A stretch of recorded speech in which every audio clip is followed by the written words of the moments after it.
Today, we're diving into something that's going to change the way that you research, the way that you create your content, the way you brainstorm, and a lot more. It's really good. It's going to be kind of like having a personal AI assistant that actually understands your notes, which is pretty good. Hi, I'm Terry Brock. I'll be your host here, and I'm joined by the lovely and charming Gina Carr. Gina, this is a pretty incredible little tool we're going to be talking about.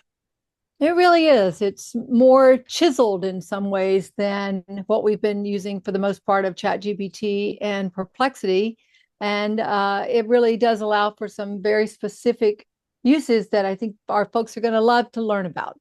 Yeah, I think so. And what we're talking about here is NotebookLM, which is from the folks over there at Google. They have put this together, and it's something that's going to help you a lot, getting a summary of your work and a lot of other things. So let's start with that, the summary of your work. What it does is it can take this document that you have. Let's say you've got a PDF that's, let's say 50 to 100 pages. First of all, you can feed that in there. It will take it, and then it can give you a summary of that, which is really nice. But then also you can find multiple copies. I think this is something that's pretty handy, that you could take one, two, three, or more documents that you could put in there and be able to get a summary of all of those. Gina, this is something we've been looking for a while, to be able to see how to do that. What has been your thoughts on this as we're kind of getting into this NotebookLM thing?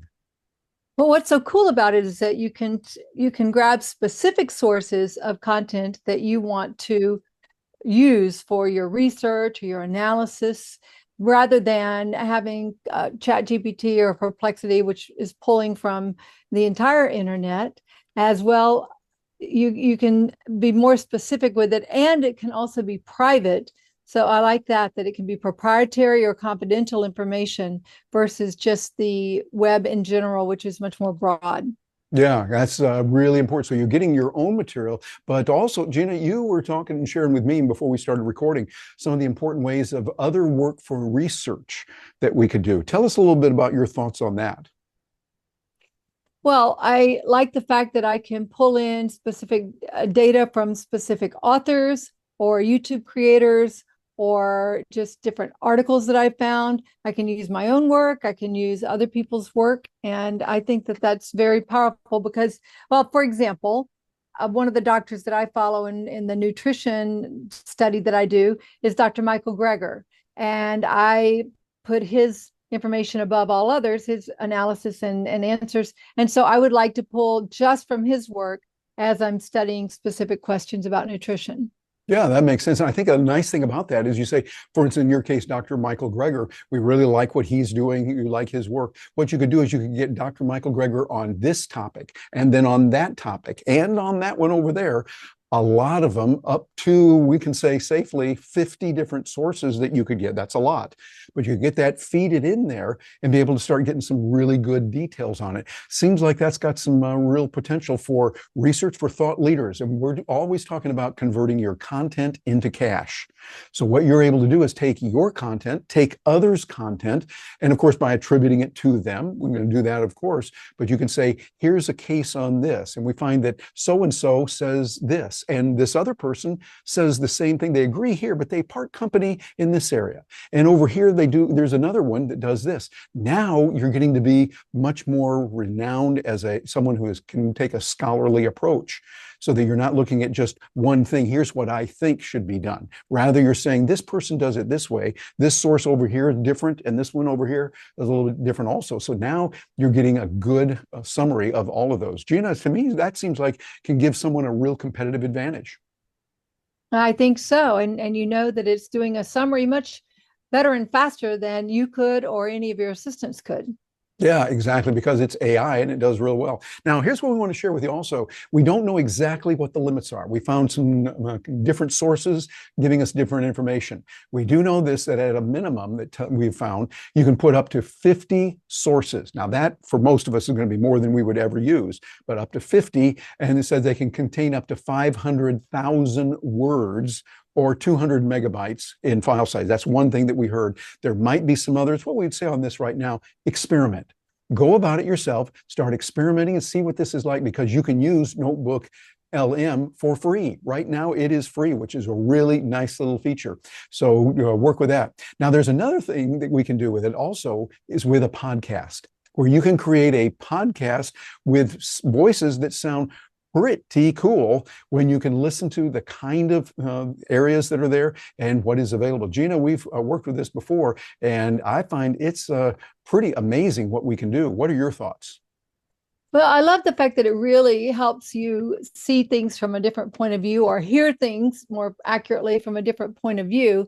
For example, I know we're going to show an example of us in just a few minutes where you've done an interview, a video, and it's going to basically analyze it. They're going to talk about it. And I've seen this also where you can have the podcasters analyzing a sales page or a competitor's sales page. And it's really interesting what they come up with, very insightful and helpful. Yeah, Gina, I think that is pretty important that we can look at competitors. You can look at what others are doing and examine what's going on. Well, let's go into the other room and let's take a listen to what it did for us, something in particular. I'm going to go in a few moments after starting with an interview that you and I did together, talking about some very important aspects of AI. So here we are, and we're going to take a look at what it did. Notice we did a summary by just uploading the URL. Here's the URL for a YouTube video. And it went through and did some amazing things. If you've seen this before, you know what I'm talking about. It is just flat out amazing what we can do with it, because it just says, well, hey, let's make this, as I get myself a little bit bigger, you can see what it's done on the screen here with a summary. It gives us a summary saying this YouTube video, and well, here, I make it a little bit bigger here this way. So you can see it right there on that. And it says this YouTube video transcript from Stark Raving Entrepreneurs discusses 10 skills that humans can use to outsmart artificial intelligence, et cetera, et cetera. So it's got some real nice features. And you'll see over here on this side of the screen, it's got the audio view. I haven't given it a title yet here, but I wanted you to listen to what this sounds like here for just a little bit of the interview that it did for us and the compilation that it put together. And let's do that here.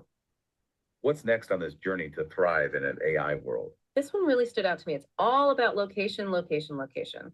But we're not talking about real estate here. Terry and Gina are emphasizing the power of live content, those in the moment experiences. Oh, I totally get it. There's an energy to real-time interaction that you just can't fake. AI might analyze past data or predict trends, but it can't replicate the feeling of a live event. Exactly. And that's where we have the advantage. They love platforms like Facebook Live or LinkedIn Live, even hosting their own global Zoom meetings. It's about capturing those spontaneous, authentic moments that AI just can't. It's like those behind the scenes peaks that some creators share. It feels more genuine and more engaging. You can't manufacture that kind of energy. Okay, I'm going to stop it right there. Gina, that is pretty amazing when we look at what can be done with this. I think there's a lot of capability with it. And I think that what we can do is we can look at the kind of applications that are there. What are your thoughts on that after hearing that just for the first time there? Yes, well, each time I hear it, I'm really impressed by the way that it sounds so human. They really put emphasis in on the tone of the voice and the emotion that's coming through the voice and the interesting aspects. So I really enjoy it, and I can see where it's so helpful for listening as well as for analyzing other works. Yeah, I think that's got some real capabilities. And when you think about it, let's look at some of the practical application. After we get past the gee whiz, golly, wow, that's really nice. We're hearing voices that sound like real people doing it. But think about how you could take a URL of a video that's on YouTube. You like it. You think this person had a lot of good things to say about a particular topic, and you want to get a quick summary. I've seen around 10 minutes or so, sometimes a little bit more, is what it does on this particular aspect of it. And that way you can listen to it from other points of view. You're able to hearing what this person said. You're able to hear what this person said, what this one did, and put together a compilation of all of them so that you're getting a good, well-rounded, scholarly point of view of what's happening. Or so it might be just want to hear what the other competitors are saying. All of that comes in together, and it makes it really, really nice for learning and for giving you a competitive advantage to turn that content into cash, because you're going to stand out in a favorable way in a crowded marketplace. This can give you as a content creator a real significant advantage. And there's another way you can use it as well. One of the things that is going to be great for many of people that are watching this, our Stark Raving entrepreneurs, are in coaching or in consulting. What you can do is we're now as a regular basis recording many of the consultations that you have, keeping it private, and of course always with the permission of the person you're recording. Always do that. Whatever the law says, I recommend doing that. Make sure they've got permission that you're doing it, and then you can go back over that. And here's a key. As a matter of fact, Gina, in just a moment, I want to get your opinion on this, because you do a lot of consulting, a lot of coaching, like I do. What you can do is you can record a session, again, with permission, and you record what that person had to say.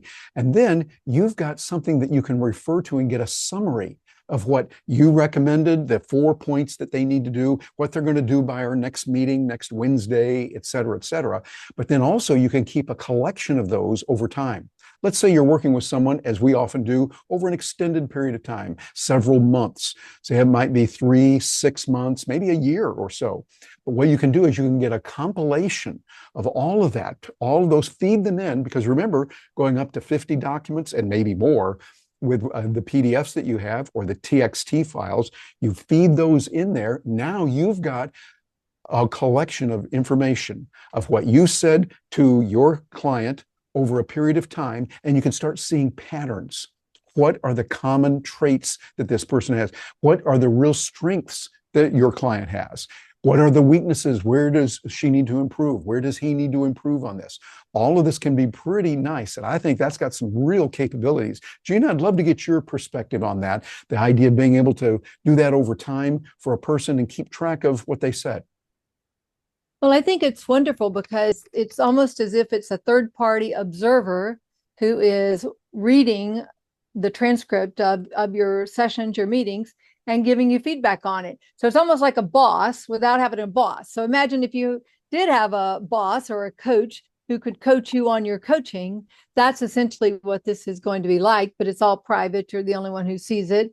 And in particular, it's going to help you uncover some needs of your client that when you're meeting on a regular basis, you might not be focused on something that is foundational or consistently coming up time after time. And it might have just dropped a little bit to the background, and this could help you bring it up to the prominence that it deserves. Absolutely. And here's the thing, Gina, I think that's really nice about it, because it's giving you the ability to convert your content into cash. That's what we talk about a lot here at Stark Raving Entrepreneurs. You get that content of being able to talk to someone over a period of time. And after you've worked with them for, say, 3, 4, 5 months or so, you can say, I've noticed a trend that often we talk about this, or that you have a real strength in this area and this area. And we can see that over time now. And I think this is real good. It's helping you to be a better coach, helping you to be a better consultant all the way around. Now, there's also some disadvantages to it. And Gina, I'd like to find out what you think about this, but they're all real picky. I'm getting real picky. Like, for instance, it's a little bit slow. I find that when I give it a video, here's the URL, or I upload an MP4, which I've done, and sometimes an M4A or an MP3, put in the audio files on there, it might take 5 to 10 minutes to generate something. Not terrible, but I'd like it because we want it right now. It's like, hurry up and work for it, give it to me now. Also, it would be nice to have more control over the script. This way we can be able to see what it does. And it's nice that we have, for instance, in that podcast, an interview, it had different words that were put in there than we said, which is good for looking at something from a different angle. Very good from a cognitive point of view on how to learn. This is how we learn most any topic. You use syntopic learning, where you're getting something here, here, and here, put them together. It helps the overall process. It'd be nice if we could do that, and maybe we will. And right now, it's only available on the podcast side in English. But I think that's going to be a very short time, because obviously this is Google. They have Google Translate. They have great tools and capability to convert back and forth, and wonderful tools that they have on that. I would say that's probably going to be there very soon. Right now, also, it's a little bit, just a wee bit clunky. I'm thinking when we do it, when we see what's available with it, could be a little bit better with that. And all of those are very minor. Very minor. So this is not a slam against it. It's saying, hey, now's the time to get in there. Take a look at this, what it can do for you, and start playing with it. Gina, what are your thoughts on the whole thing of NotebookLM and how we can use that ultimately to convert content to cash? Well, I love the fact that it is a more focused tool. These are things that you probably could do in ChatGPT or Perplexity, but it would take a lot more effort to do it. Whereas this tool is customized and focused and set up for this more narrow chiseling of the research that you want to do, of the thought leaders, the sources that you want to consider. And so I really like that. And I like that it's also by nature, by default. And I think the only setting it has is confidential and private, which is a big complaint that people have about ChatGPT and Perplexity. Yeah, I think so. There's a lot of capability. And so we're saying to you, dear viewer, dear listener, this is something you want to look into. NotebookLM from Google. It gives you a lot of capability, and we encourage you to take a look at that. And while you're doing that, bounce over and come see us. Let us know at starkravingentrepreneurs.com. We would love to hear from you. We are a group that provides lots of training and support for entrepreneurs who want to use the content and convert that into cash, so that you start building your business in a solid way. So we're going to be talking to you about a number of different capabilities that are available. We want to see what you can do with this to really build your business. Thank you for joining us today, and be sure and join us for some other video. We've got a couple of choice videos here for you to look at afterwards. They're going to help you in building your business. For Gina Carr and our team here at Stark Raving Entrepreneurs, I'm Terry Brock.